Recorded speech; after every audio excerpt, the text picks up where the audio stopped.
Welcome back to the Gridiron Grind with Andrew and Lance. Today for our is this week 15? Week 15 game picks. We only have a few weeks left. This season has been fun. It's been crazy, but it's dwindling down to the end. But before we get to our game picks, how do you feel about taking another loss last week, Lance? I won by like 7 points. I was so thrilled that I got my second win of the year, or third. It's been very small, but hey, I will victory lap when I finally get one. And it was because of that Vikings win. We both were opposite on that and opposite by a decent amount, and I got a win. I finally got one. It's possible, people. Miracles can happen. You enjoy your victory lap, Andrew. Good for you, buddy. You Hey, are I'm just still aiming to not get last. I'm aiming to not get last. I'm like down by just a handful of points to the fourth place person. I'm coming for you. I'm coming for you. good luck to you, buddy. That's all I'll say on that front. Um, Listen, I'm still in the 9,000 range for my picks, so I feel pretty good about that. There's got to be hundreds of thousands of people that play this thing. Oh yeah, for sure. And even So though I've had a poor season, I'm at number 32,000. So I feel pretty good about that. yeah, your extravagant picks are helping you right now. That's for sure. Right now, I should have been doing this all season. That's this what I should have been moment, doing. today. We'll see if it continues. Yeah, it's just funny, but. Yeah, no, I think I'm expecting a rebound week. I thought through my picks. Thankfully, funny story, Andrew. I did my picks last night as I was watching my kiddo. He's taking a bath. But Hmm. ESPN has this dumb thing where you got to put in your dumb score before it's going to finally save everything. Oh, And that Monday night score thing. that's what I forgot to do. And it's like, seriously? Like, come on. Here I am doing 95% of the work and I forget to do the 5% part. It's not even 5%. We'll call it 1%. It's like, nope, I'm not going to save any of your picks. So Hmm. yeah, That's it's rough. annoying. It's annoying. It's what it is. Well, Um, without further ado, should we dive into it? yeah, let's go for it. All right, we're going to start here with Thursday night football. And honestly, this one shouldn't be super competitive, but I think it's really going to be Falcons at Buccaneers. Kirk Cousins has been playing pretty decent recently. Not like phenomenal, but he's been getting the job done, getting the offense moving. But man, they're still missing Drake London, which really hurts me because I can't play him against you. Because I was thinking he was out last week. They're Shoot. probably wanting to come back on Thursday Night Shucks. Football against the Bucks, but he's gonna Awful. miss again. What It what the is awful. worst news possible for you. It is because before he got hurt, he was putting up 20-point games, 30-point games. He was on a heater, and then he got hurt. Injuries happen, but he's missed like 4 or 5 straight games. It's been annoying and at the worst time possible. So big time disadvantage for me on that. But Kirk Cousins still been moving the ball though. Offense has still been moving, and the Buccaneers defense isn't. It's not bad, but it's not great. You could score points on it. So Bijan's going to be heavily involved. And on the Buccaneers side, they are desperate for a win. They just came off a big time loss against the Saints, where they should have won that game, but Tyler Shook just avoided sacks, ran to the end zone, got them the lead, and Saints won. Congratulations for losing out on a like number two pick because you guys got to win. Andrew, I just have to But acknowledge one thing real quick. I just realized yes, you're a freaking jerk. I put in a waiver claim for the 49ers defense this week, and you beat me in I waiver figured you order. did. Ugh, I didn't need them. This is what you're fantasy playoffs are such all a about. jerk. This is what the fantasy playoffs are all about. I have the Broncos defense and the Falcons defense for both top 10 defenses. I didn't need the 49ers, but I knew that you did. That's what it's all about, people. You got to play defense. That's the best offense sometimes. Such a jerk. But you did get the Panthers defense, which is still a good option. Yeah, I guess the Saints, I feel pretty Yeah. good about that one. Yeah. So, Exactly. So you don't have to cry too hard. oh, I'll still cry. But yeah, the Buccaneers coming off that big time loss. I think that is the key to this game. It's still going to be very close. Buccaneers, I think they're getting Mike Evans and Jalen McMillan back. They're both Yep, that's what I possibly heard. coming back this game. They should, but this game is going to be tight. It's going to be close. But overall, I do have the Buccaneers winning, but I only have this as a confidence of three because I think this is going to be one of those division games where the Falcons are already eliminated. They're like, let's just have some fun. Let's play spoilers against our division rivals that we hate. And I think they're going to come out swinging. I think the Buccaneers are barely going to sneak this one out. I have confidence of four, but I think they'll do maybe a little better than what you think. Um, I think there's definitely an upset potential there, but if they have Evans and McMillan back with their wide receiver core, I think this will be a Hmm. much better game for the Bucks. But that team, they're not 7-6, man. They're not 7-6. They have had just some of the worst luck.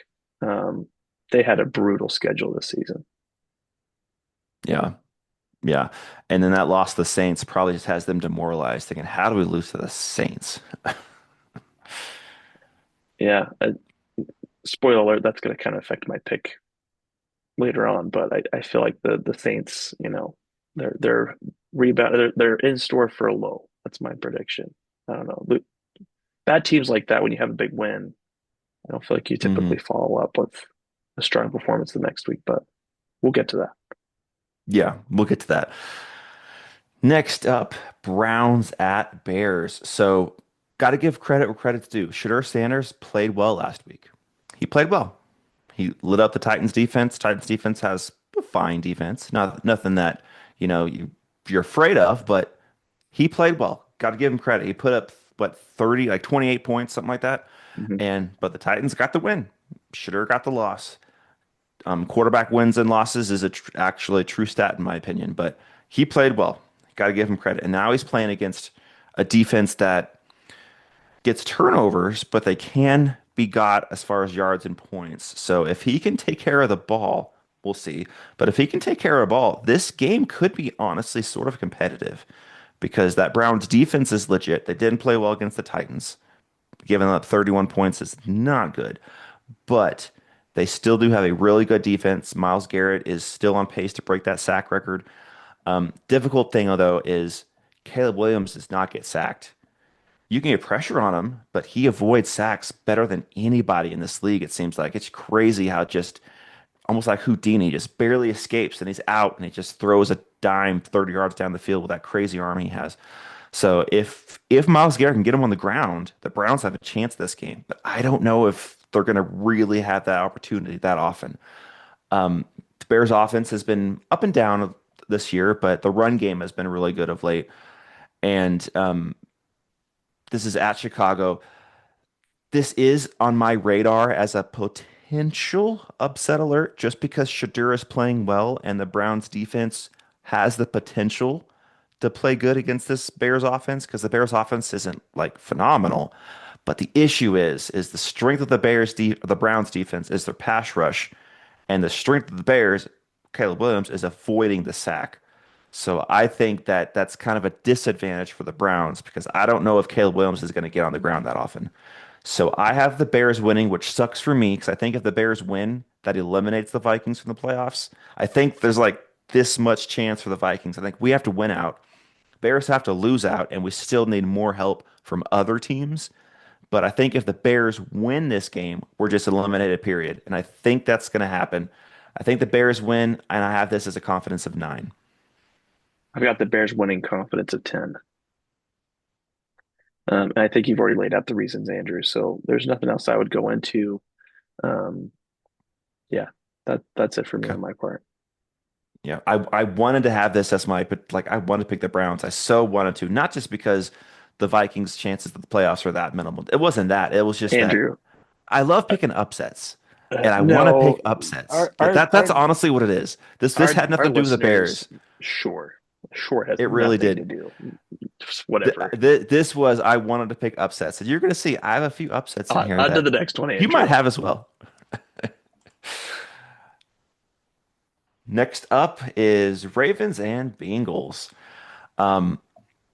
My pick for the Ravens to win this division like 5, 6 weeks ago looked really good at the time, and now they're struggling. Lamar Jackson has not been playing well. He's just not. And that's opposite of what he's usually done. Usually he's been lights out in the regular season, but when the playoffs come, it's like, who is this guy? But now he's almost playing playoff football because he has not played well. And they're re-signing old tight ends, and their defense is giving up plays. Now, last week I'll give them just a little bit of a pass because there was that controversial call of that Isaiah Likely touchdown in the back of the end zone that they said was a touchdown and they overturned. It was like, what is a catch? I don't think we truly still even know what a catch is. It's wild. Um, and it reminds me of last year with Isaiah Likely against the Chiefs. Remember that play, first game of the year, where his toe was like that much touching the line, and they took an L that week. It's crazy how close the Ravens come to winning, but they keep losing. And now they're at 6-7, still slightly have a shot to catch the Steelers. I don't think they're going to. I think the Steelers win this division now, which I don't want to say because Hmm. I don't want Aaron Rodgers to win the division, but I think it's too little, too late for the Ravens. They're playing at the Bengals, and the Bengals are playing just for fun. Just for fun. They almost beat the Bills, and if not for that crazy pick six that I forgot the corner's Yeah, it name, that was was a a great great pick. play. I mean, he extended to the top of his ability, got his fingertips on it, and just took it to the house. If not for that play, I truly think the Bengals win that game because it was back and forth. It was how I anticipated. It was Josh Allen, Joe Burrow just lighting it Christian up. Benford. That's right, Benford. That's right. That's right. So I think the Bengals are playing well right now. I have them winning this game. I got the Bengals with a confidence of two. The Ravens are desperate. They still have the shot at the playoffs, but I'm going Bengals to win this game. I um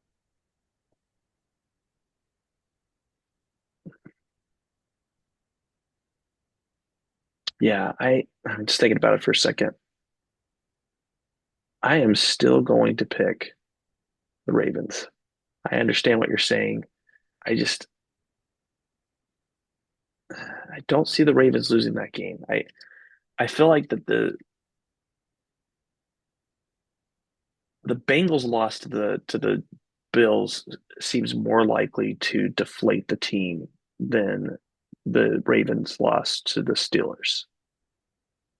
But maybe I'm wrong. You're on a two-game losing streak right now. Bengals, I mean, the Bengals just smoked the Ravens. Do I really think that's going to happen twice in 3 weeks? I guess you'd say win. I don't know. I understand what you're saying. I'm going to stick with my pick of the Ravens by with the confidence of six. I understand all the factors you're saying. I just that Bengals loss that they just took was really bad, and now the postseason's out of reach. Like, I guess you could play with house money, or you could just decide this sucks and be really Hmm. demoralized about it. And I still think the story of this year for the Bengals has been quit starting late, quit it. That's your Yeah, issue. every year. This year had to do with Um, injuries, which, you can't predict that, but still, every well, single year. no, I will say that you could have gotten a better backup. That's 100% on them. I think they Because started 2-0 before Burrow got hurt too. So they looked like they were on the right track. I think were they 2-0 or 3-0 because It was something like that. they beat the Jaguars in that crazy finish. That's right. Um, And that was when Joe Burrow got hurt. I That just was the wanted to game he see. got hurt. Yeah, so that was week two, and then they suffered that devastating loss to the Vikings. Hmm. Um, such an up and down season, man. But no, Yeah. I'm gonna stick with the Ravens. I understand. Okay. I'm not feeling it. I feel like the Ravens, man. If you're 7-7, you're in this thing. You're in it. You could still pull it out. It's tough, but 4-9 pulling out that division, I don't see that happening. That would. Oh no, I think the Bengals are eliminated, I think. Oh, If are not they? mathematically. I mean, even mathematically, they might be because the best they can do is No, 8 and 9. They're nope, still they're in it, not. They're still in it. It would but take they a know miracle. themselves. They know themselves they're eliminated, just like the Vikings know they're eliminated. So I think they're just playing for fun, and their offense is lighting it up right now. Yeah. But anyway, yep. We Okay, can uh we could keep going, Andrew. sounds good. We'll go on to another real. There's a lot of good games this week. Another really good division battle: the Chargers at the Chiefs. So I came away from that Chargers Eagles game not as impressed with the Chargers as I was like, come on, Eagles, what are we doing? The Eagles should Mm, have won that game like 19 times. That was that Sunday night. It was Monday night. That Monday Monday night. night, they should have won that game so many times. But a win is a win. So the Chargers got the win. And on the Chiefs side, they honestly could have won that game against the Texans as well. But the pass rush was just too much. To me, this comes down to a couple things. Justin Herbert is not being protected at all. That No. offensive line is terrible. Now, the Chiefs, their pass rush is nothing like the Texans. That's a different story. The Texans' pass rush is elite, and the Eagles' pass rush is elite. But Spags can dial up a really good game plan to bring pressure. And Justin Herbert is not getting protected. And it's funny because when you do this to yourself, so Jason McCarthy is doing this to himself, but that nine meme is going around everywhere, and now there's a picture of JJ McCarthy on all the own linemen for the Chargers. It's hilarious. I mean, I'm not offended by it at all. I think it's just awesome. But that picture of McCarthy on the O lineman is circling Twitter and everywhere now. It's funny, and I get it because that Chargers O line is bad, and the Chiefs are at home. They were at home last week, and they just couldn't quite pull it off. But they're at home. They still are not eliminated from this playoffs. The division, I think they are. Well, maybe not mathematically. Well, maybe they are. I'm not sure because the Broncos are 11-2 right now. But the wild card, they are still alive. They are still desperate. I think the Chargers are probably a better team right now overall, offense, defense, special teams. But the Chiefs have the better quarterback. The Chiefs are at home, and the Chiefs are desperate. So I'm going to go Chiefs to win this game, but only with a confidence of 5. I went Chiefs as well for this game. I went with the confidence of 8. I just I know I think Justin Herbert's going to be hurting this week. Like I think he might have been in That's a pain fair last point. week. I think he's going to hurt even more. I mean, we did talk about this in the last podcast, Andrew, but I don't know if you noticed, but there's a point where Jalex Hunt literally like clubbed his hand on top of Justin Herbert's hands when he was going Hmm. down, and they talked about it. That was just one play, but I bet the Eagles any opportunity to test that hand. They uh they reminded Herbert that hey, your hand's probably hurting. And the Chiefs are going to do the same thing. Well, and but they're rivals, so it's going to be even Hmm. worse. Hmm. Because like the Eagles, it's like, hey, it's nothing personal. We just want to win.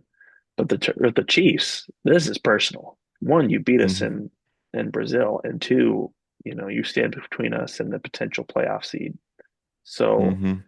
I sense a Chiefs victory here. Um, I don't I don't think the wheels are coming off. I just think the Chiefs have had a tough schedule. Um, Yeah. and I said that about the Bucks. I think you could say that somewhat about the Eagles. I'm not going to excuse bad losses though. Like the Chiefs last week against the Texans, they should have had multiple chances where they caught the ball. But Hmm. um, I think they get back on track here, and I think that they catch a Chargers team I sense might be a little on cloud nine after this victory, and And it's a little accountable. short rest because the Chargers played Yes, Monday Night Football yeah, and overtime to, Monday to, Night Football. totally possible. Yeah, man, overtime losses are the worst because it's a double-edged sword. Not only did you not get the win, but Hmm. you've now expended more energy that was not Yep. taken advantage of. It's the worst. Hmm. So, Yeah, I hear you. And I would say the Chiefs are kind of like the Bengals last year, to where their chances to be the playoffs are slim. not zero, but slim, and you do not want to see them in the playoffs. Because the Chiefs just flip a switch in the playoffs. It's crazy every single year. Like last year, they look like, they're not a great team. They're winning all these close one-score games. They're not looking very good. And then the playoffs hit and they go all the way to the Super Bowl. You're like, what is going on? So that Yes. very well could happen again this year. All right, next up, and like I said, this is just chock full of division goodness this week. Bills at Patriots.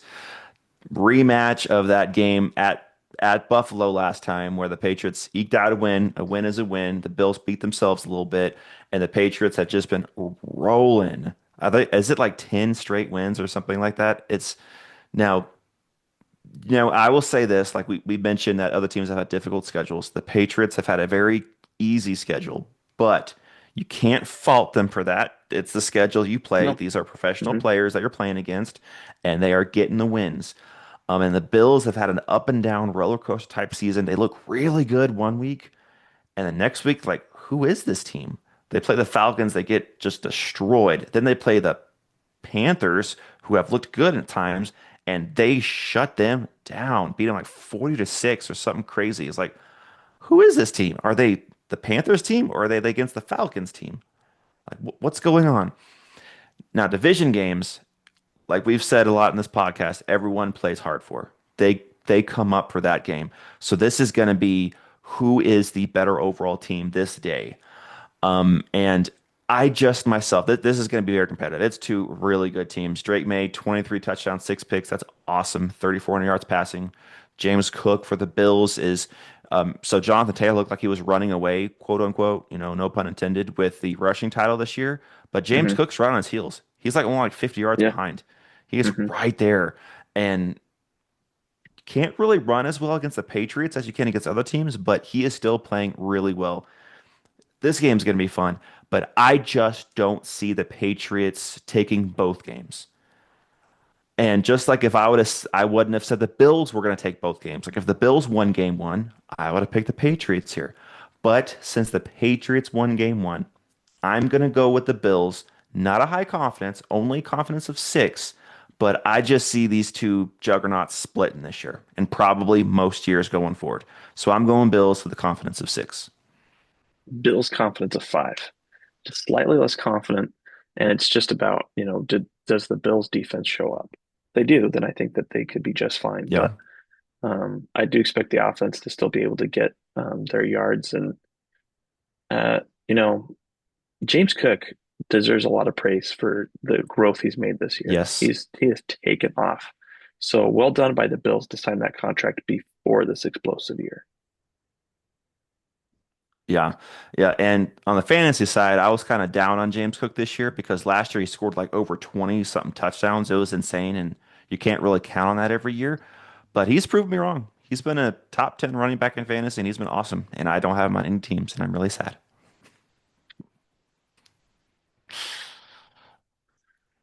All right. Moving on to another division game, but this one's not going to be like as exciting. Commanders at Giants battling for a top three pick, basically.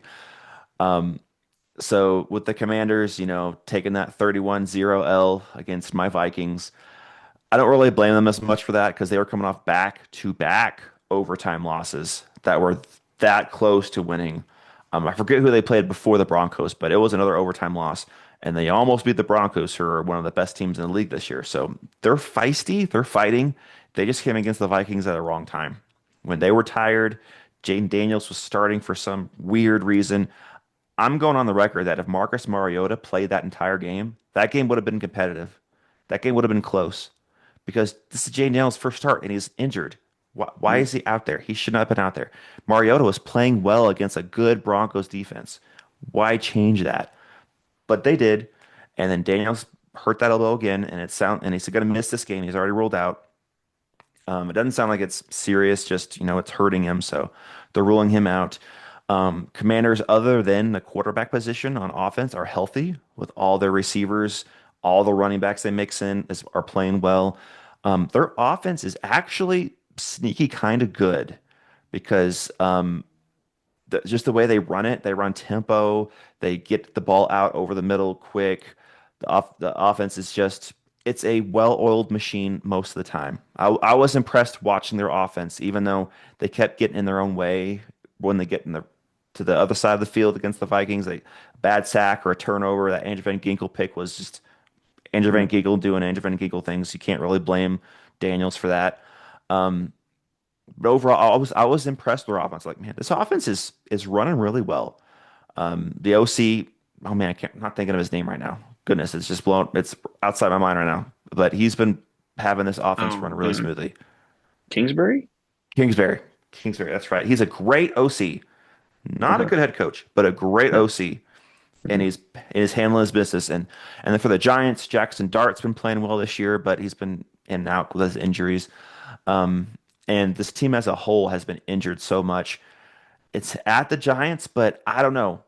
I don't have any reason for this, but I'm just picking the Commanders to win. Maybe because I just saw them up close and saw that they have talent and they fight. They just were in bad circumstances last week. That game was not a 31-0 blowout. It was more competitive than the score. I'm going Commanders and I'm going the confidence of 7. Again, I have no true reason why, but that's just what I'm going with.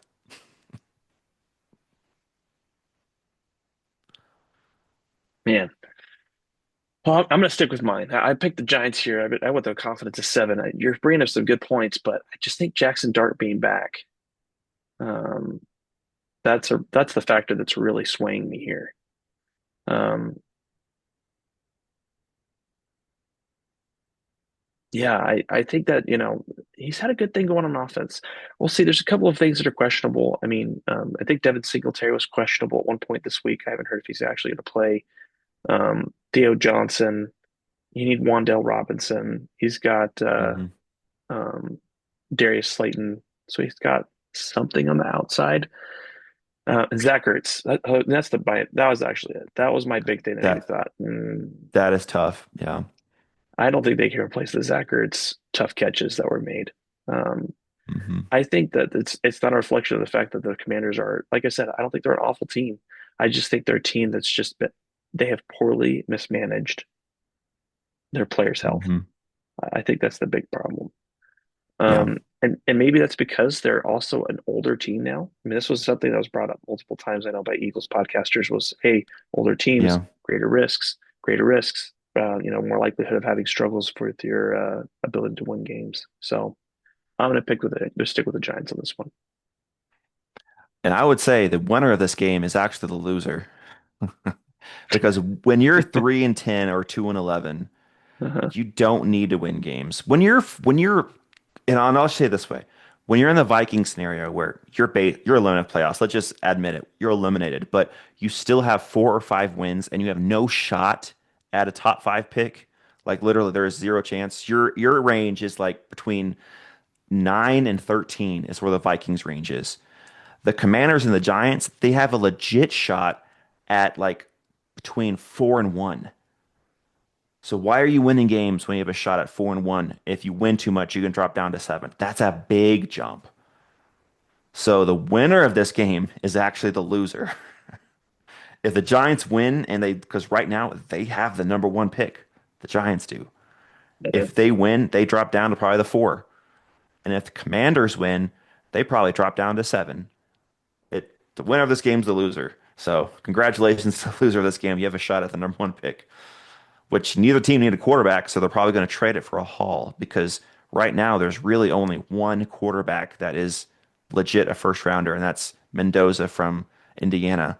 And like a Raiders or a Jets, someone's going to say, "Hey, I will trade you my first and second round pick to jump up to get your number 1, so we can get Mendoza." Someone's going to do it because quarterback tax is just crazy. He is not the best player in this draft. I've been listening to some draft stuff because Viking shows are all about the draft now because the season's basically over. And Caleb Downs is actually the best player in this draft, the safety from Ohio State, but mhm. he's not going to go number 1. It's going to be No. quarterback. Quarterbacks always go number 1. So Mhm.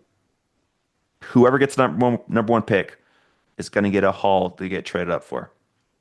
But draft rant over. Now let's move on to we should probably do the Eagles and the Vikings games last. We'll go there. We'll do those Okay. last. Next Perfect. up will be the Jets at the Jaguars. I don't think we got to touch too much on this. The Jaguars are 13.5 point favorites. I think that's a little high because the Jets play Mm, they fight. I'm not saying yeah, that but they're Tyrod Taylor's out, and for some reason they're not starting Justin Fields. So I hear that, but the Jaguars do get in their own way. I just double digits in the NFL is always I'm out on. Even though there's double digit wins all the time, I mhm. can't get on board with double digit spreads in the NFL. It's just too crazy. Um, So go ahead and pick the Jets. Go ahead, oh, Andrew. I'm not. I'm not. I do have upsets, and I've already had a couple, but I'm not picking that upset. But if I were to go with the spread 13.5, I might go on the Jet side on that just because that's a big spread. That's a big spread. And the Jaguars, they're at home and they're leading their division right now, so they're excited about that, but I don't think they're going to play their absolute hardest against the Jets. Like I think they're like, all right, they'll have their B plus game, not their A plus game kind of thing. And Trevor Lawrence, he played well last week. Give him credit. He played really well last week. Congratulations, that was awesome. But he has been inconsistent this year. But I don't think much more has to be said. The Jets, like you said, they're going with their third string quarterback or something crazy. And the Jaguars defense is really good. I think I have them in a couple leagues this week, fantasy leagues because of that. So I am going with the Jaguars with a confidence of 13. I just think that 13.5 spread's a little high. That's all I'm saying. I'm also going with the confidence of 13, and I think that spread is just fine. The Jets are a dumpster fire of a football team right now.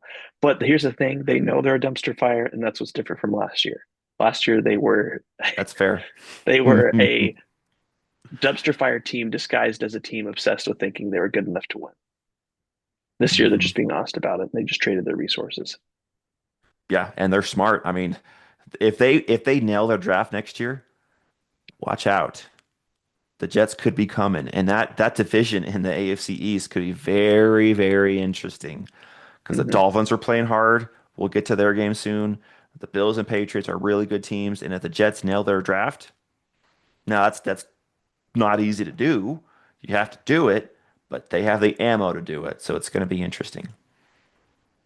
Okay, we'll go on to the next game, and probably don't have to spend too much time on this one either.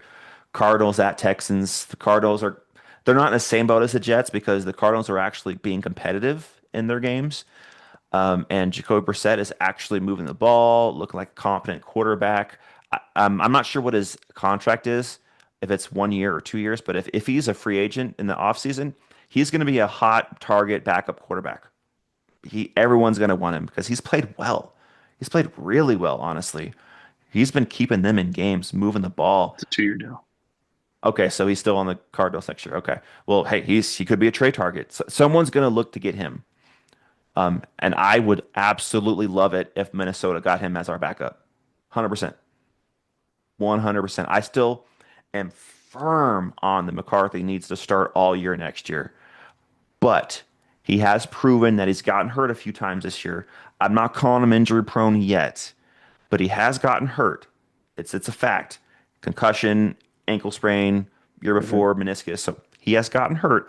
They haven't all been the same injury, so I'm not calling him injury prone, but I can't ignore the fact that he has gotten hurt. So we need a viable backup. Rosemer's not it. I don't think we're gonna have Wentz back.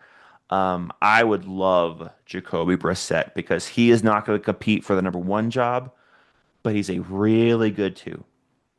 If we try to trade for like a Mac Jones, there's too much speculation that he's going to compete for the one. I don't want that. I want Brissett. But anyway, moving on to the game. The Cardinals have officially said Trey Benson's done for the year, which is kind of sad for me selfishly because I picked him up in a couple fantasy leagues thinking, hey, he's coming back. Maybe he's going to play decently. And I got him for free off of waivers, but he's not coming back. And I don't even I don't even think it matters if Marvin Harrison Jr. is back in this game or not because that Texans defense is legit. I feel bad for Brissett in this game. Now, I do believe Brissett is going to be one of those quarterbacks that just balls out in a way Mm-hmm. that keeps this game semi-competitive for like 2.5-ish quarters to where it's a low score game. It's like 17-7 in like the third quarter. Like it's still in reach-ish, but you can tell if you're watching the game that the Cardinals are they're not winning this game. So I think he's going to keep it close, but this Texans defense is for real, and I got to give credit to the offense. Woody Marks has looked really good. That run game has looked really good, and the pass game's starting to figure a few things out. It's not like a well-oiled machine, but it's starting to figure a few things out. It's a running Um, machine. uh, yeah, Yeah. yeah, yeah. There you go. The Texans still have a shot at this division, and they're right in line with the wild card, so they have to keep winning. I got the Texans with the confidence of 14. I believe in them. I believe in that defense. Yeah. I went with the Texans with a confidence of 14. The Texans are rolling Samesies. right now, and I've really liked what they've done. The defense, though, I think that's the difference for me between the Jaguars matchup and the Texans matchup. The defense of the Texans is just Yeah. scary good, man. They are so good. Hmm. Um, so I expect them to be able to win this one without too much of a problem. And Jacoby Brissett's fine, but we feel differently about Jacoby Brissett. You've got this weird bromance with Jacoby, but he's okay. He's fine. Like to me, if I was the Vikings, I would be looking at Kenny Pickett. I think he would be fine. He's going to be a free agent after this season. Um, We'll see how he plays because we're going to get to that game later because he's going to be playing against you guys. Um, if he plays well, well, if he uh, plays well, not necessarily like win. Spoiler alert, I don't think any one of us are picking the Raiders to win. But if Kenny Pickett shows that he's competent and he can run that offense, I'm with you. But I don't think he can do that. Jacob Brissett can, and he's shown that against good teams. Like against the Packers, a really good defense, he almost won that game. Jacob Brissett almost won that game against the Packers. I think it was at Lambeau too. It was insane. And he scored like the Cardinals scored over 30 points or something crazy against a really good defense. So Jacoby said he just doesn't care. He's a gamer. He's not a starting quarterback, but he's a really good backup. That was my point. yeah, no, that's fair. That's fair. Well, should we move on to the next one, Andrew? Let's do it. And we got two really good games coming up. I really hope I just get to watch these games. I'm gonna pick them. I'm root for some teams, but it doesn't matter who wins, in my opinion. These are gonna be just fun playoff games. That's what these are gonna be. First up, Packers at Broncos. This is strength on strength. This is the Packers offense, which isn't like an elite scoring offense, but they're just efficient. They don't turn the ball over. They move the ball. They control the ball. They get points when it's needed. Jordan Love, he's been playing really well as far as his touchdown interception ratio, 22-4. That's really good. Josh Jacobs has been awesome. He has 12 touchdowns already this year. Going against that Broncos defense who likes to bring the heat, who likes to get pressure on your face, force turnovers, get sacks. And then it's their offense who has been up and down. Some games they've looked pretty decent, some games not so great. Like last week against the Raiders, they got the win, but it wasn't super pretty. It was 24-17 win. You're like, all right, you got to win, but you would have liked to have been a little bit more. And Bo Nix against Micah Parsons, that's going to be prime time. That's going to be fun because Bo Nix is very athletic. He can avoid the rush, but Micah Parsons is probably the best pass rusher in the league right now. So this is just going to be so much fun. The key for me are two things. It's at Denver. If this was at Lambeau, it'd be a totally different story. I think the home field advantage for either team is big enough to cause a true factor in this because that Denver air, that crowd gets crazy, the weather up there, and then Lambeau, that history there, weather there as well. And then the other key is the one way to get to Jordan Love and make him look pedestrian is pressure in his face. If he has time to sit back there, he'll pick you apart. And that's easy, no, well known. But if you get pressure in his face, that's when he's making mistakes, and that's when he's just throwing the ball away and the offense gets stuck. And the Broncos can do that in spades. So I have the Broncos winning this game, not with a high confidence level, only of where am I at? Of 4. This game's gonna be fun.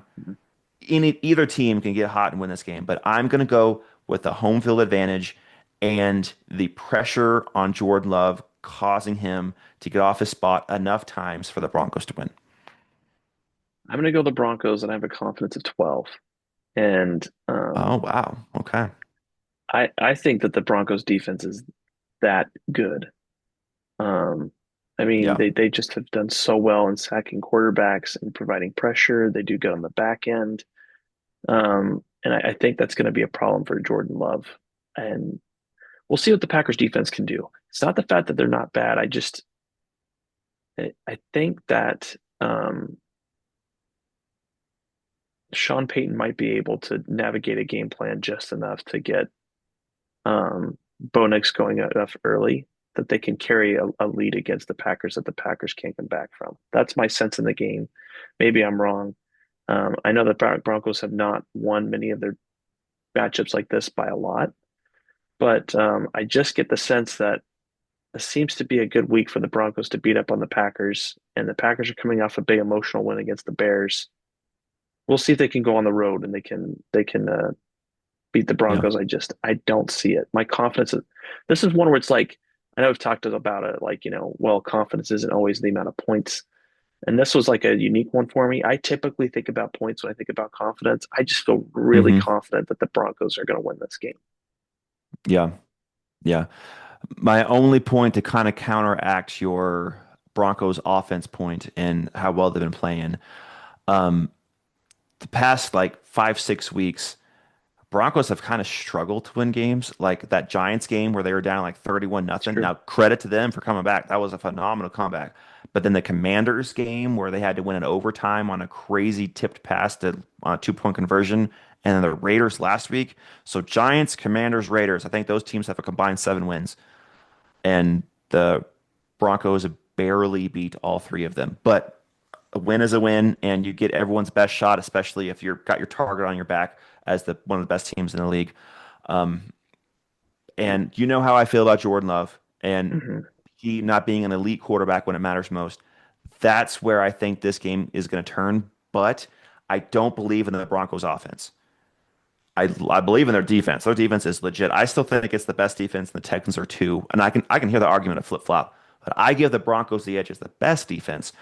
But I just don't believe in that offense. I've watched that offense enough because they're on TV for me all the time here in Colorado, and it's just like, man, they got some players. They look good at times, but at other times it's like, what is going on? You can't move the ball against the Raiders. It's just strange. But I'm with you on the win. I have the Broncos as well. Yeah, I mean, but the other part too, just want to throw out the Broncos have 55 sacks, the Packers have 33 sacks. Like Hmm. people think that this Packers defense for sacks has been, out of this world. Okay, well, if that's out of this world, what does 55 sacks mean? Hmm. I mean, they are just constantly getting at the quarterback. Nick Bonito has had a phenomenal season. Jonathan Hmm. Cooper, Zach Allen. I mean, the last time, fun fact, the last time that there's been multiple defensive linemen that had over 10 sacks was Philadelphia in 2022. And it was the first time in NFL history that there was a team that had multiple players with over 10 sacks. And we might be seeing that right now happening in Denver. Um, Hmm. this defense is really good, man. It is. The only way the Packers are able to pull this out to me, if they can get going enough early to where Josh Jacobs is running well and pushing down the Hmm. defensive line of the Packers, or I should say the line or the Packers line is able to push down the defensive line of the Broncos and forcing the Broncos to stay honest, then I could see this being close.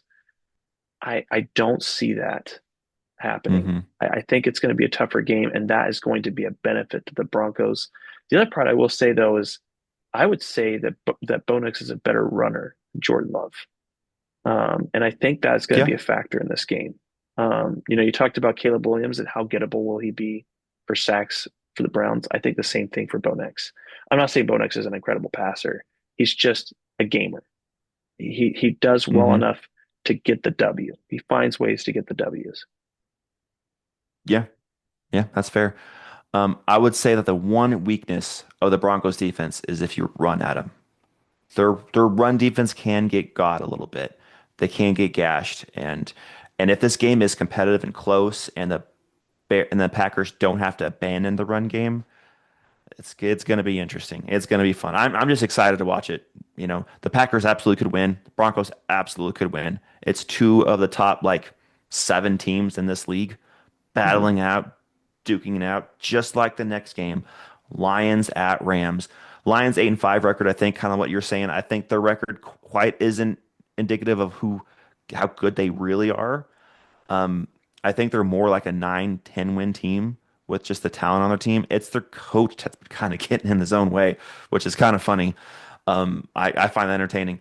But this is also like two of the top 7, 8 teams battling it out. This is going to be fun. The Matthew Stafford Bowl, basically, revenge game for Matthew Stafford again. Um, the Lions, coming off that big win against the Cowboys, where the Cowboys were competitive. That game was competitive up until about the fourth quarter. Then the Lions pulled away late Right. And then they pulled away. because the Cowboys defense was just getting tired and they couldn't stop that run. And that run by David Montgomery, that touchdown he got, that was crazy. He broke like 3 tackles and then no one can bring him Yes. down and runs and scores. That shows that defense is tired. Hmm. And that's just what the Lions do to you. They just hang around, they pound you, they pound you, and then you get exhausted. And Jameer Gibbs and David Montgomery breaks tackle and takes to the house. Difference is though, is the Rams offense is going to be able to just keep up with them toe for toe. I think this is going to be a high scoring game. I think both defenses are going to, they'll make plays. They'll get a sack here, maybe a turnover here, but I think both these offenses overall are going to be putting up points. Like the total is 55.5, and that's a high number. Usually I don't like those high of numbers, but I agree. If I were one to put anything on that, I'd go over. Yeah, This I'd is say going to that be fun. I think a 60 to 65 point game is probably what's going to be in store. That's in store. I agree. I agree. I think this is like a 35-31 win by Yeah. whoever wins. But I am going to lean to the better quarterback and the home team.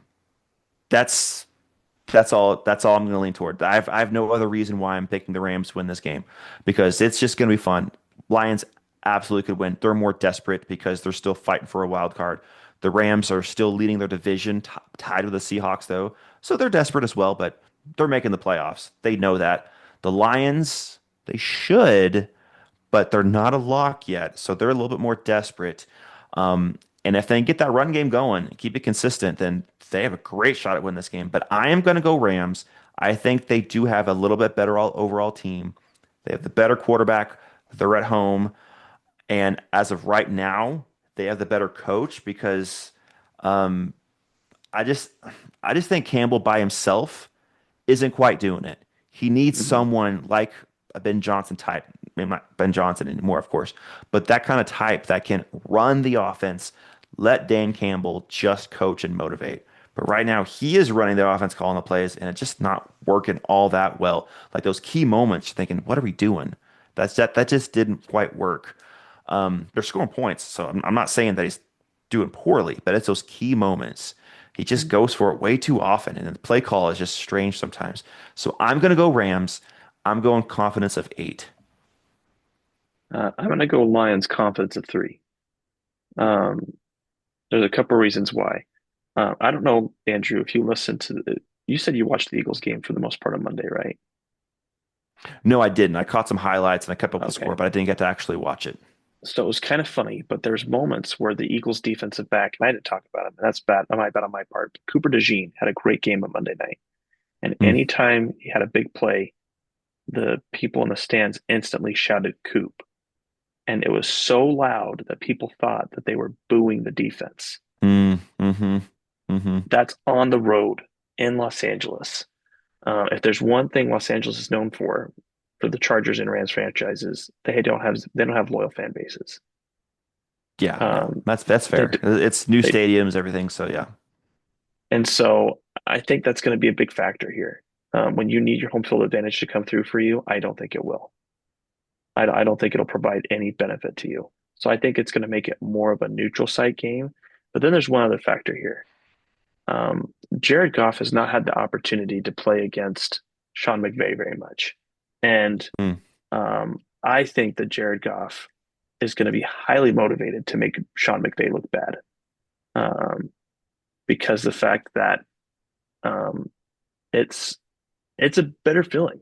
I'm sure it is. He got thrown out of the car and left on the side of the road dead, basically. Um, yeah, like Sean McVay's off. and vacationing, meets up with Matt Stafford, and they're starting to talk about a trade. And that's basically how this goes down. Um, and that's the end of Jared Goff's time in Los Angeles. And we don't need to get into all that, but I do think that there is no Rams where they are today without Jared Goff. Jared Goff helped make Sean McVay the coach he is. If I think he's kind of like the Alex Smith, and hopefully someday the Rams franchise can look back and be grateful for the contributions Goff made. But I see Goff having a big game.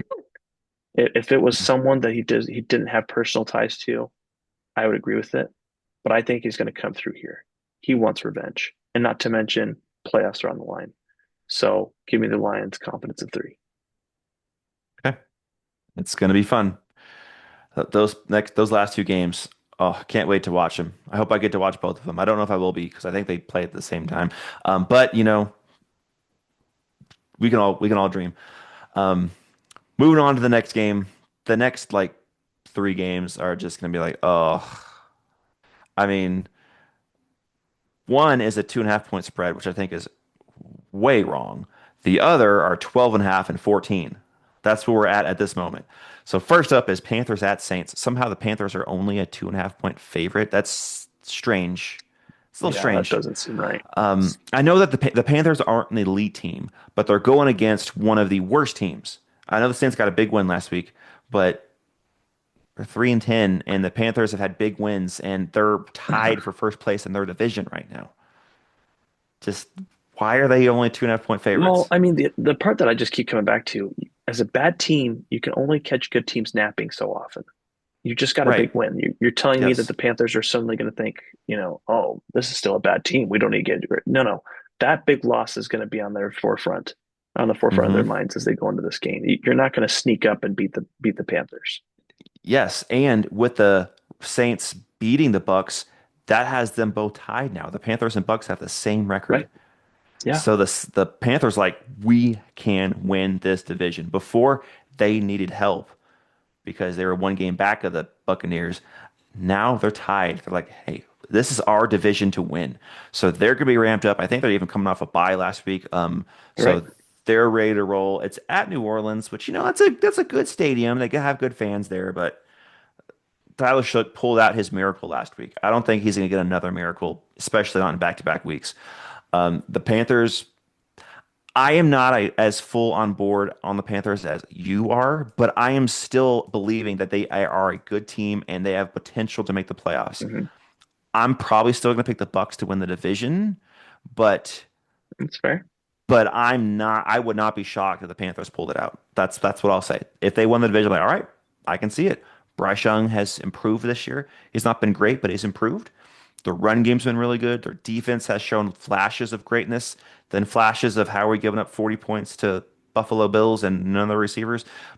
But that's that's the league this year, up and down.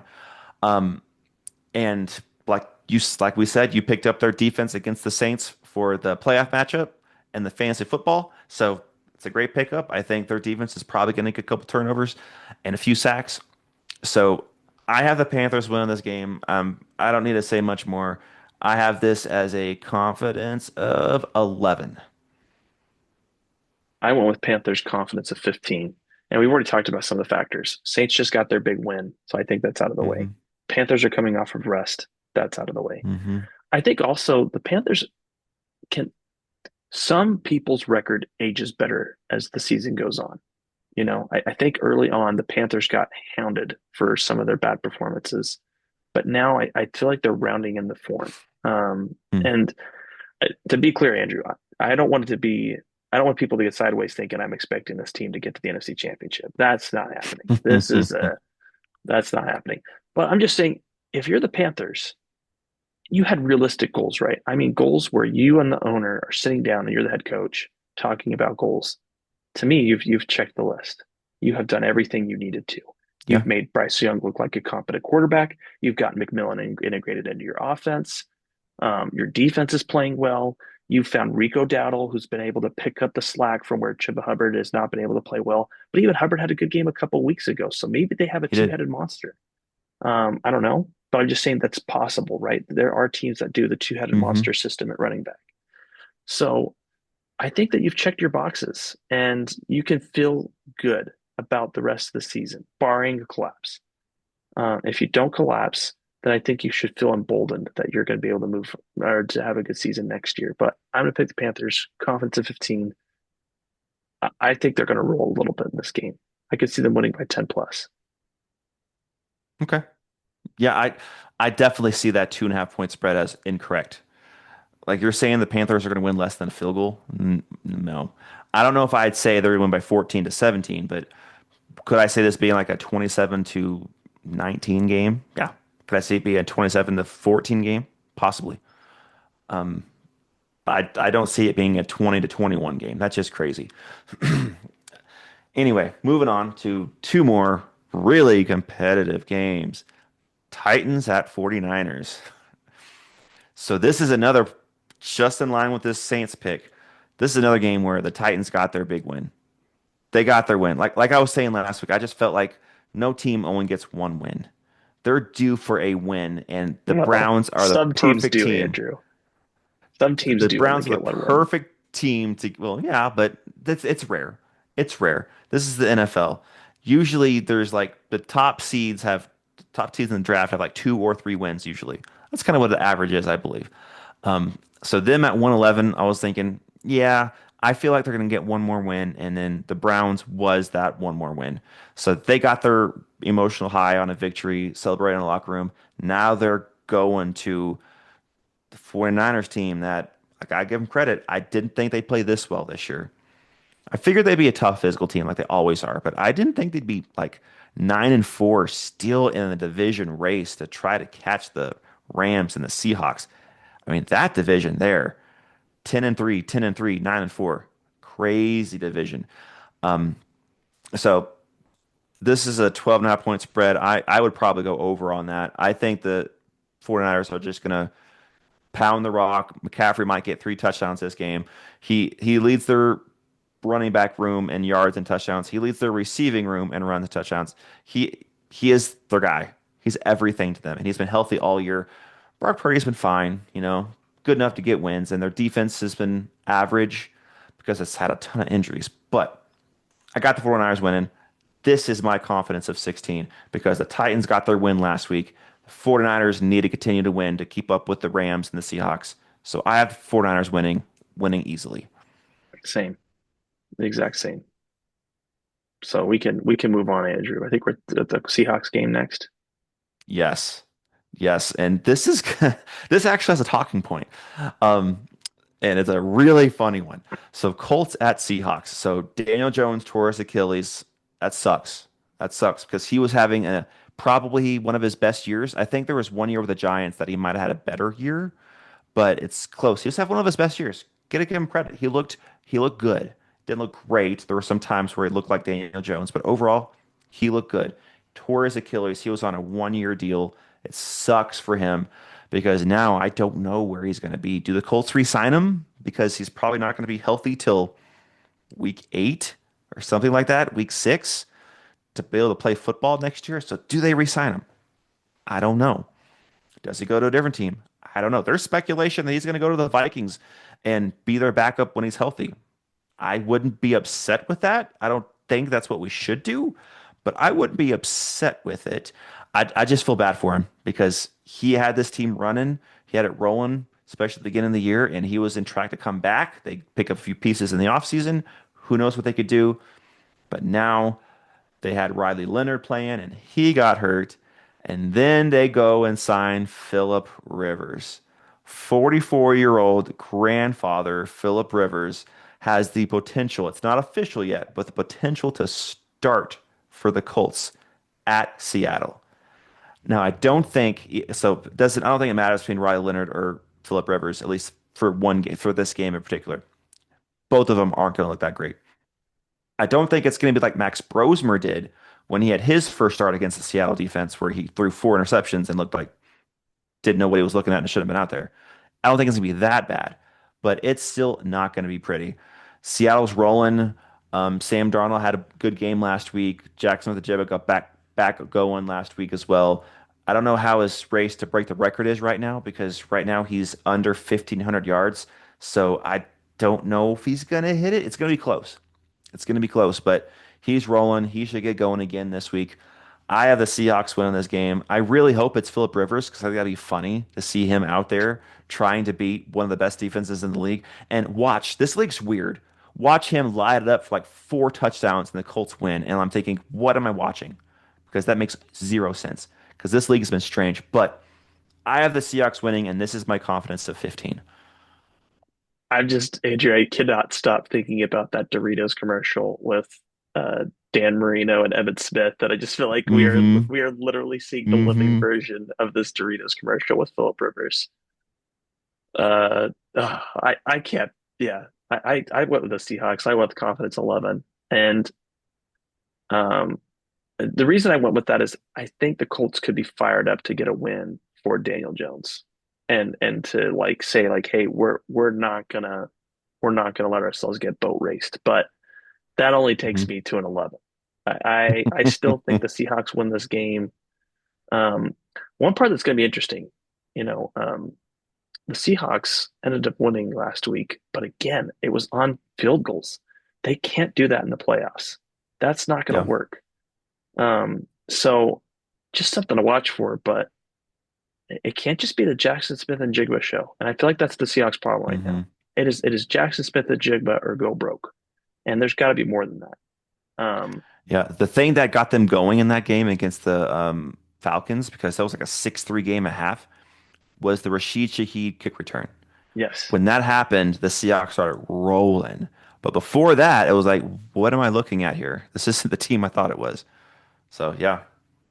Well, and like, I just wanted to check just to make sure I was right. But again, like they're not getting the wide receiver two numbers they need from Cooper Kupp.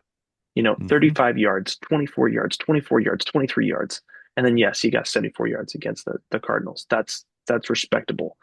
You can't keep bringing those numbers to the game. Like if Hmm. you're going to get paid wide receiver two money, which he did, it's just really holding the team back. So I'm interested to see as Shaheed gets going if he will eventually dethrone um, Cup. Because, like, for example, last game, in addition to the kickoff, right, he had a 67 yards on four receptions.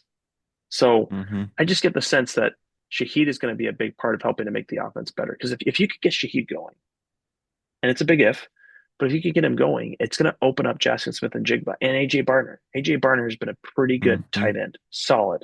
Like he's been able to come in, get good yards, tough situations. Um, but yeah, I'm definitely going with the Seahawks in this game. I just think they're the better team, and Yeah.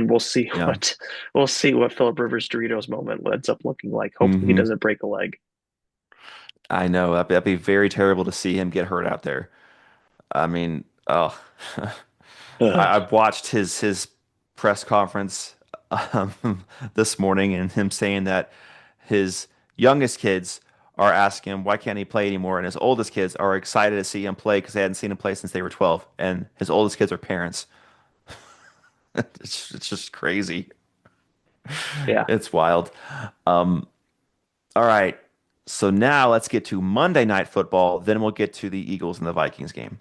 So Monday Night Football, Dolphins at Steelers.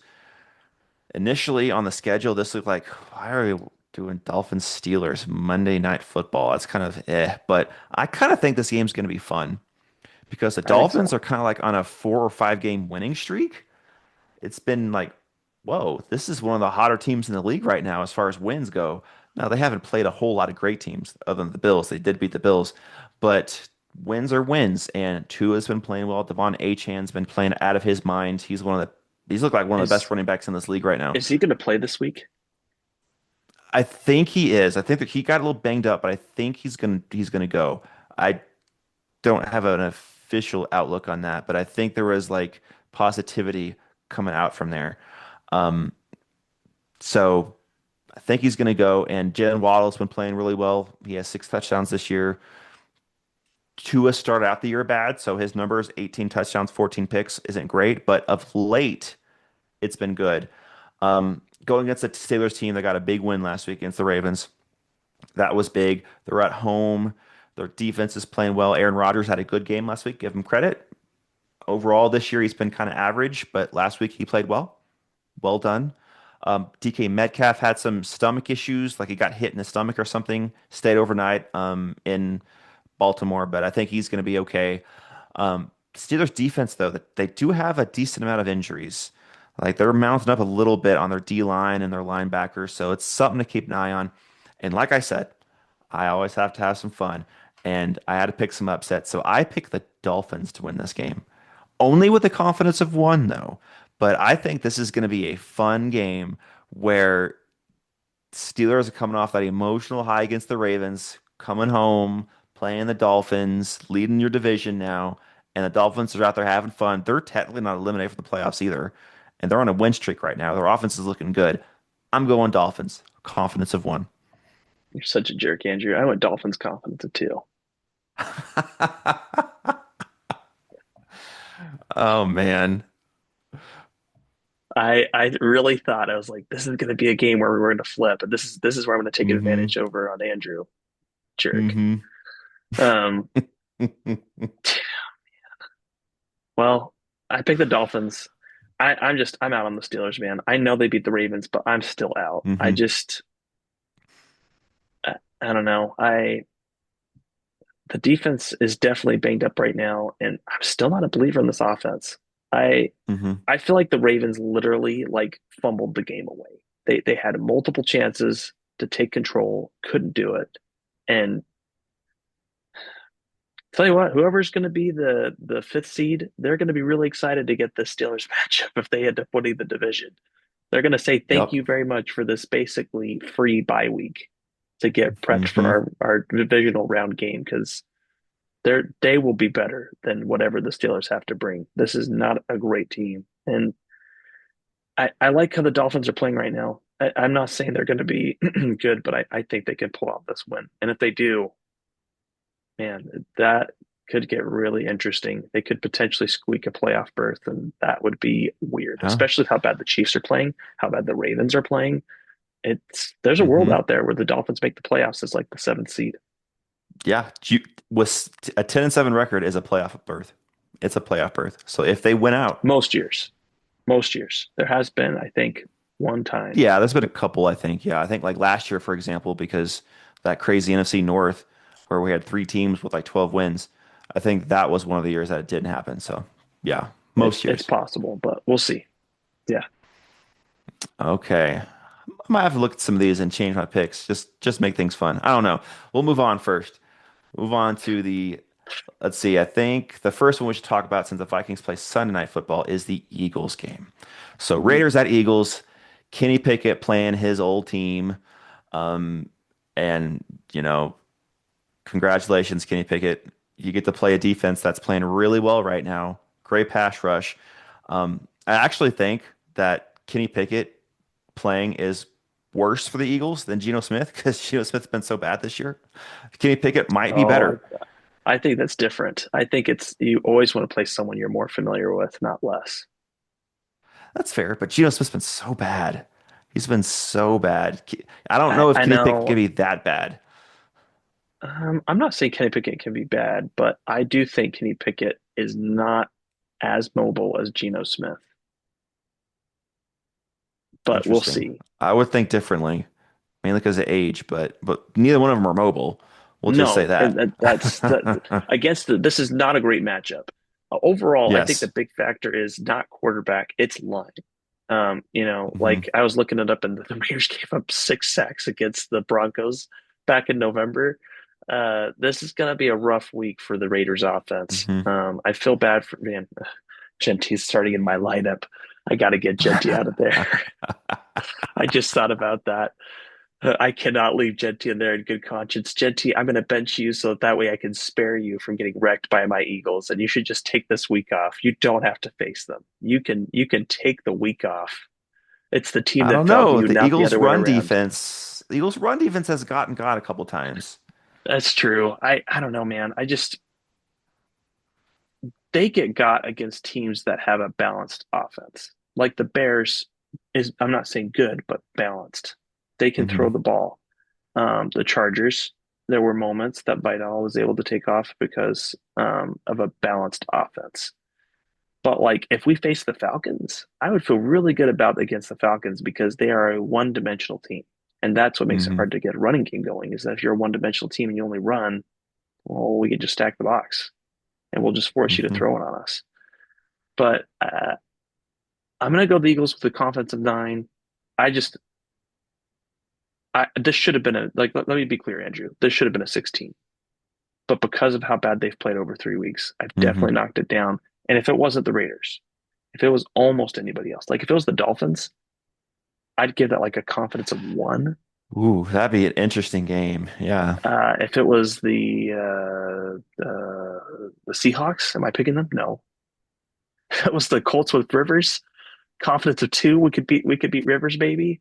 Uh, but it's the Raiders. It's literally the Hmm. worst team overall in the NFL right now. That's the only reason I'm feeling like they can win this game. Yeah.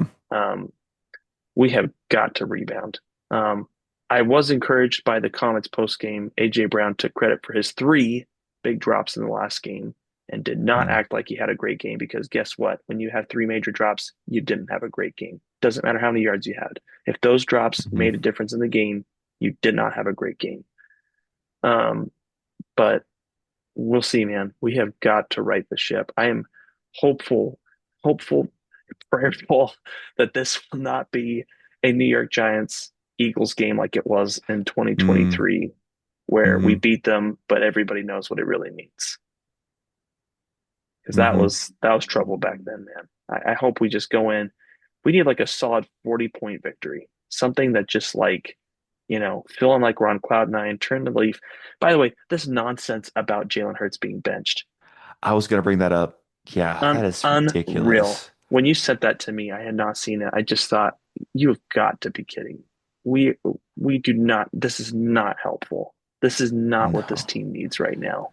Um, That's the one problem with Philadelphia is the fans and the reporters, they get crazy insane sometimes. well, I'd say it's the reporters more than anything. It's the journalists. Hmm. WIP is the one that people always talk about, and it's true, man. They ask some of the dumbest questions. But I saw a report out by ESPN about how they might select a quarterback high next year. Um, That's ridiculous. and that, whatever. This is what I would say. If you trade Tanner McKee and you want to look at that, fine. But um, people are trying to compare this to Carson Wentz, and you know what they keep getting wrong with Carson Wentz? Guess what? Carson Wentz didn't actually win the Super Bowl. He didn't even make it to 2 Super Bowls. And if we're being real, like we're being very honest, he only had one amazing season. 2018, I Hmm. think many people thought he needed to be put on the bench because of his injuries, and Nick Foles needed to start, but he didn't want to lose Hmm. his starting job. And then 2019, he was okay. Granted, he had a horrible cast to work with, but Jalen Hurts has looked far better than Carson Wentz ever looked. So it's insulting to act like your Super Bowl MVP is not a good player. He had a bad game. People have bad games. But here's one thing I'll say, Andrew. Everyone is focusing on how bad of a game that Hurts had. Herbert didn't have an amazing day. He had multiple fumbles. He had an Hmm. interception. He did not look great. He did just enough to win. Granted, he had an injury, sure, but and Patrick Mahomes, like he had his struggles this last week. Like there's just this weird bar that people put on Hurts that is not in place for other quarterbacks. It's not. I've not seen it. The only other quarterback that maybe happens sometimes, but I would say not as much as Lamar Jackson. Because if that was the case, then why does he get so much love when he can't perform in the postseason? Because he constantly gets love. He has 2 MVPs to show for it. Um, I'm not trying to sound like an apologist for Jalen Hurts. He's got to get better, and he knows that. But like, Hmm. how could you, as a fan of the Eagles, not love a guy that always takes accountability? You know, like that's what you want. And I think, like, for example, JJ McCarthy, he's received the hate that he's gotten. He's taken accountability. It's on me. I have to get better. I'm the one that's holding this offense back. Um, so I really hope Jalen Hurts has the best game of the year. I hope he breaks Nick Foles' touchdown record against the Raiders because how cool would that be to break a previous record that was established on a bad Raiders team and then get the team righted again to hopefully make a postseason run. What That's is what I'm the hoping record? for. I think it was it 5 touchdowns or was it 6 touchdowns? Um, Well, no, you don't want that because if that happens, you lose in our fantasy matchup because that means I I don't would care. get 5 or 6 touchdowns. I I do not, and it's actually 7. Let me be on the record for this. If Jalen Hurts throws 8 touchdowns and I get kicked out of our postseason, you can write these words on my tombstone, Andrew. I did not care. I care. I didn't. I would much That's rather my fair. team. I think you'd say the same thing. If I had JJ McCarthy, you would much rather that Hmm. JJ McCarthy goes out there and lights it up because it would make you more hopeful about your That's favorite fair. sports team. Hmm. Fantasy football teams come and go, man. Hmm. That's fair. That's fair. And I didn't get to mine. I'm right with you. I have the Eagles winning, but I have a higher confidence. I have confidence at 12. I think this Mhm. is their get right game. And I think it's more on the ground. I think they kind of more focus on getting I think Saquon that's a great involved. point. I think Jalen Hurts might throw one touchdown and he might get a tush push touchdown. I think that's what he'll probably do. And Saquon gets like 150 total yards from scrimmage, receiving and rushing. I just think they're going to control the clock. They're going to get back to Philadelphia football from last year. So I have them winning with a confidence of 12, and that their Eagles defense is going to smother the Raiders. I mean, I'd be surprised if the Raiders put up double-digit points in this game.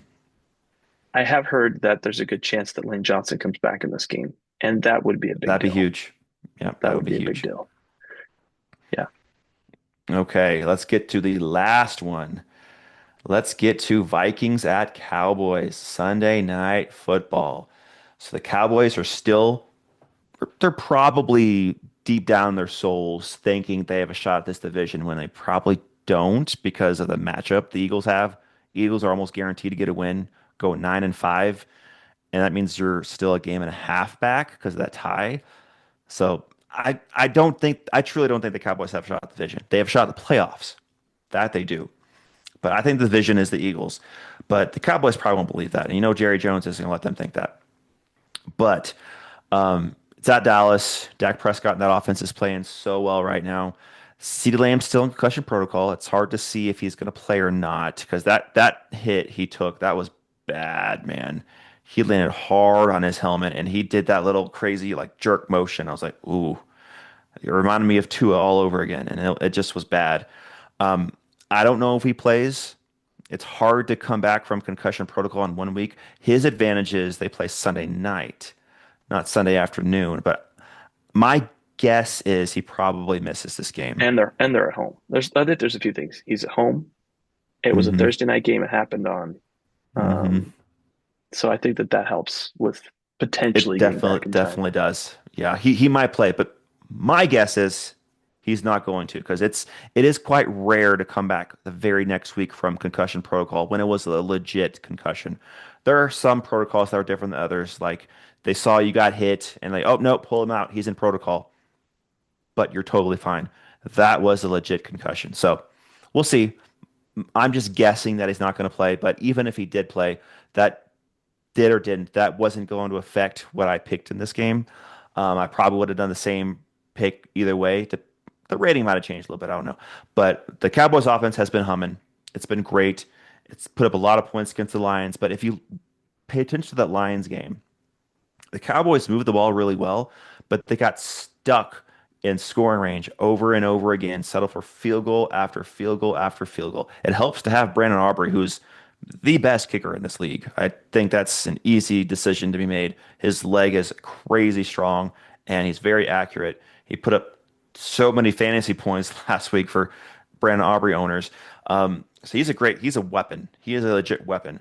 But you can't win, as you said with the Seahawks game, you can't win if you're only going to kick field goals. And that's what they did against the Lions defense. Now they're going against Brian Flores' defense, to where not only, I believe, are they going to get stuck in like the red zone, but there's probably going to be a turnover or two or big time sack, which is similar turnover sometimes because you have to punt the ball and an injured drive.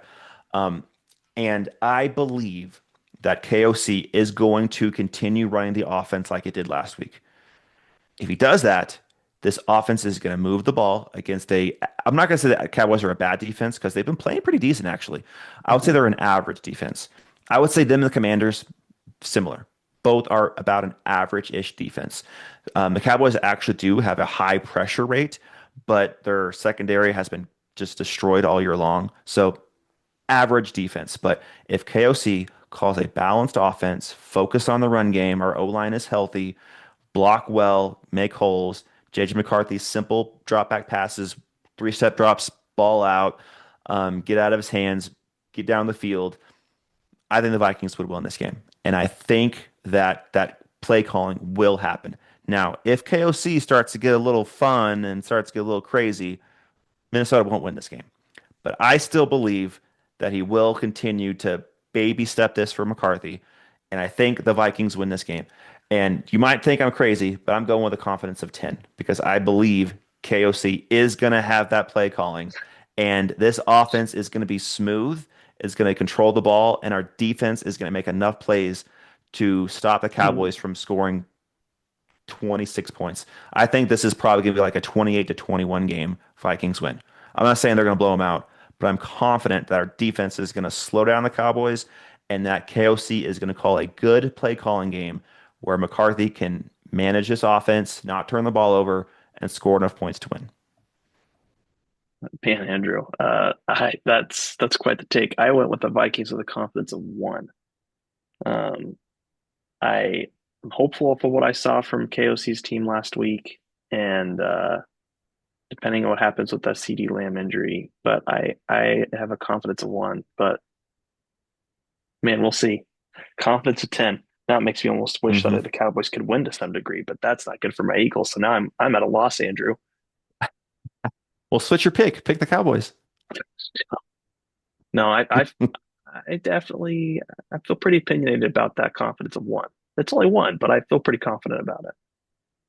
Hmm. So we'll see. We'll see what Sunday brings. What's your confidence level for your confidence of one? Is it like a 16 level confidence of one? I don't even know how I would grade that. I feel pretty good. I mean, um, if the hate wasn't so strong for McCarthy, I think it'd be easier to shut down the season. It would be easier to not stress as much. But I think there's so Hmm. much stress built into the Vikings organization. Of we have to show that McCarthy can be a legitimate quarterback. Like Yeah. that's what makes it so confusing for the Commanders.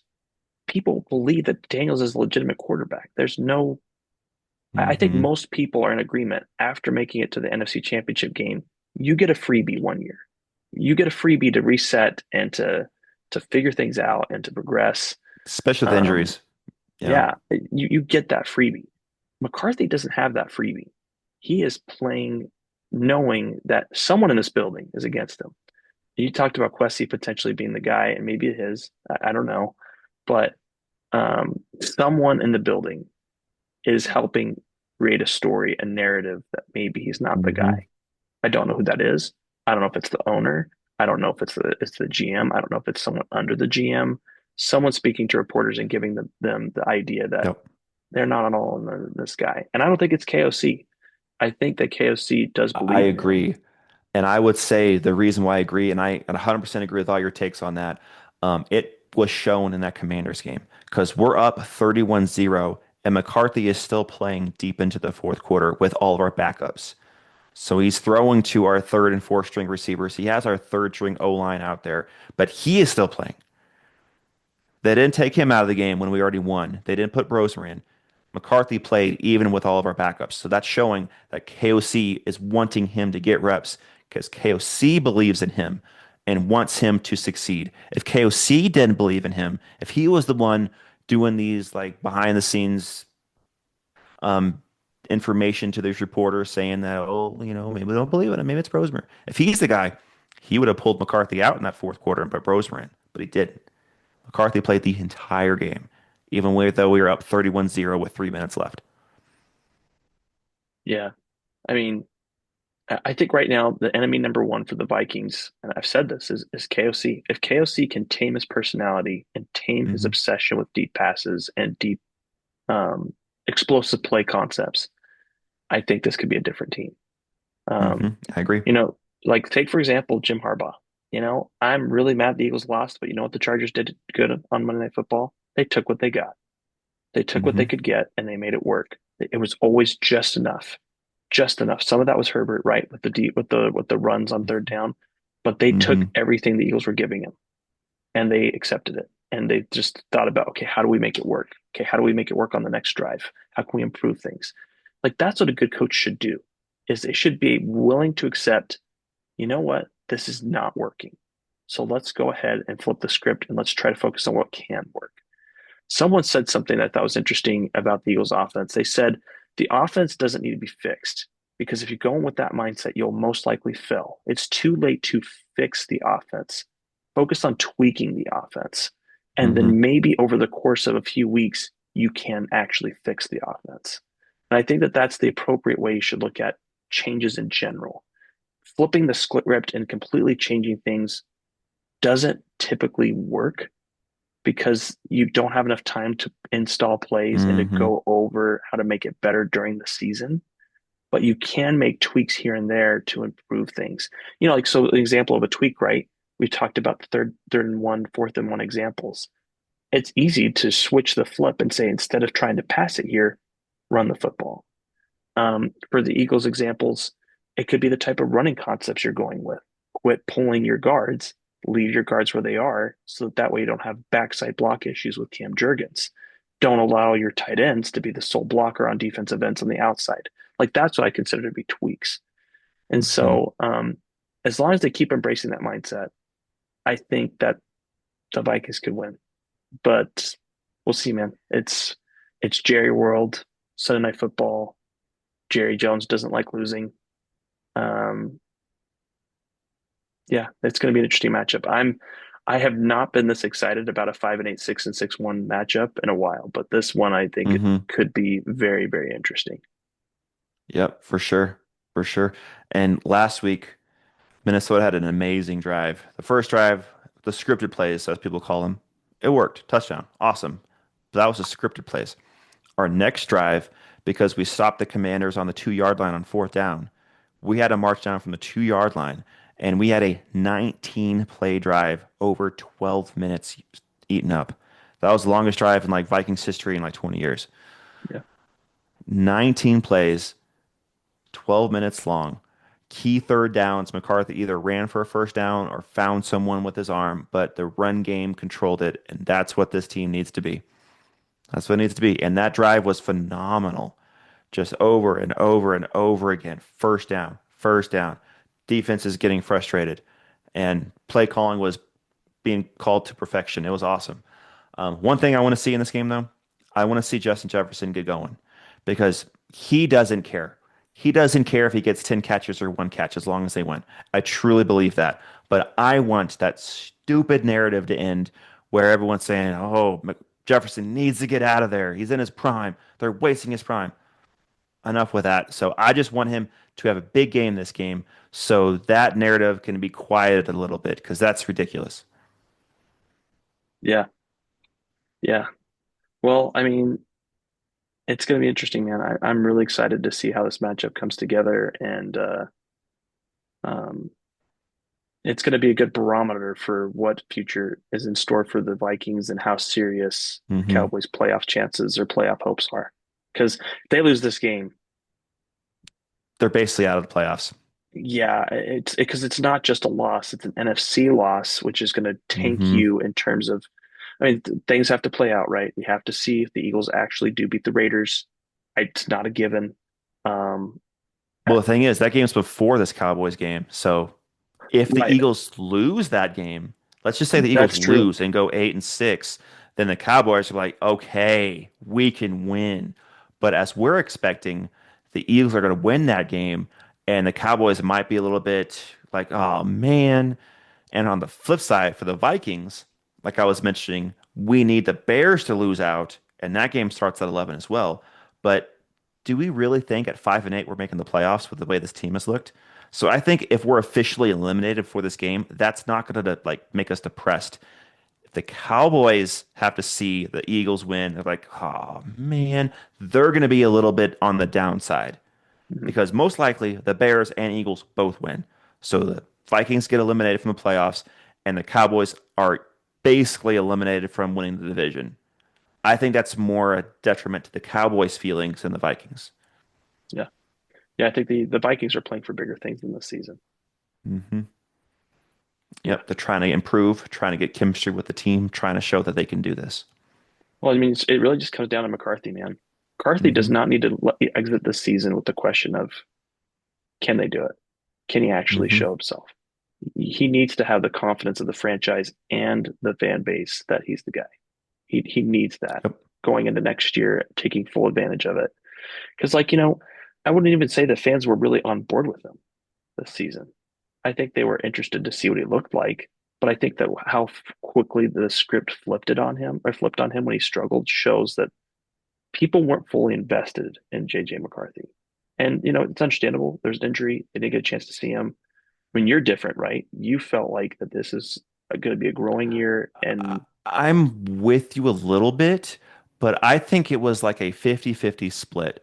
I think 50% of Vikings fans were all in, like, let's do this because we've mm, never drafted a quarterback. We've done the quarterback rental thing, and the Vikings were always a 9-10 win team that didn't do anything in the playoffs. So 50% of the fans were like, we got to do something different. And we drafted McCarthy. He has a lot of hype. They're like, let's do this. We love this. And seeing KOC coach up these bust quarterbacks, make them look like superstars again. What can he do with a young guy? Then there was the other side that were like, no, Aaron Rodgers is available. Go get him. What are we doing? So I think it was literally a 50-50 split. And then it's still that 50-50 split going on through the year. Like 50% of the fans think he's a bust. 50% of the fans think we need to be patient. It's crazy because the Vikings have been just, with a better word of saying, screwed by the quarterback position so many times that no one has trust in it. it makes No one sense. does. Our Yeah, last top like 11 pick was Christian Ponder, and that was horrid. He was not a good quarterback, but that was a desperate pick because there was nobody left. For McCarthy, we traded up to get him because we believed in him. I think that's the key difference. And we have a coach that can coach a quarterback supposedly, as opposed to when we had Ponder. So we just been quarterback position for the Vikings has always been awful. And so hmm people were wanting a known thing. They wanted a Sam Darnold or an Aaron Rodgers, but then the other side of the fans where I was at was thinking, okay, sure, we'll be competitive, we'll play well, but that's not a Super Bowl team with Aaron Rodgers or Sam Darnold because they're going to cost too much money and we know their peak. We know where they can get to. McCarthy is cheap and we don't know his peak. He is an unknown. That's the that's the door that we want to go in. Could he hmm be a bust? Yes. Could he be good? Yes. But we know what Darnold and Aaron Rodgers are going to be. They're going to get us to the playoffs and bounce out the first round, basically guaranteed. And do we want that? No. We want You a could Super Bowl. be you could be the Pittsburgh. What was it? The Pittsburgh Squealers. What was that name I came up with I don't before? remember. I don't remember what you had. Um. Anyway, that doesn't matter. We could Yeah. cover the AFC North next week. Hmm. Hmm. Well, that's all I had. This is a good episode. Yeah, this is good, man. I'm excited. Thanks for ruining my upsets. You at least took three of my upsets and just absolutely squashed any hope I had about being able to get a spread on you, Andrew. So thanks, man. Hey, I can say the Check same for you. I did not think you were going to go with the Dolphins, but I understand your disbelief of the Steelers. Hey, against the Pittsburgh Stumblers, I just found the nickname Stumblers. again. Okay. I'm not very confident right now. So we'll see, man. We did have a couple games different though. We had the what was it? The Lions, Bengals Ravens game, Ravens. Lions game. Yep. And Hmm. there's one more that I remember being different, right? Or no? Commanders No, I think that's Giants. it. Oh, that's right. Commanders Giants. Yep. Well, I look forward to winning all those games and then increasing my spread against you and then gloating about it next week, Andrew. Okay, we shall see what happens. I'm excited to see this. Okay. Well, that's it for me, Well, man. yeah. Yeah. Well, thank you guys for joining us in this episode of the Gridiron Grind with Andrew and Lance. Be sure to like, subscribe, and comment. We will see you next time. We'll see everybody.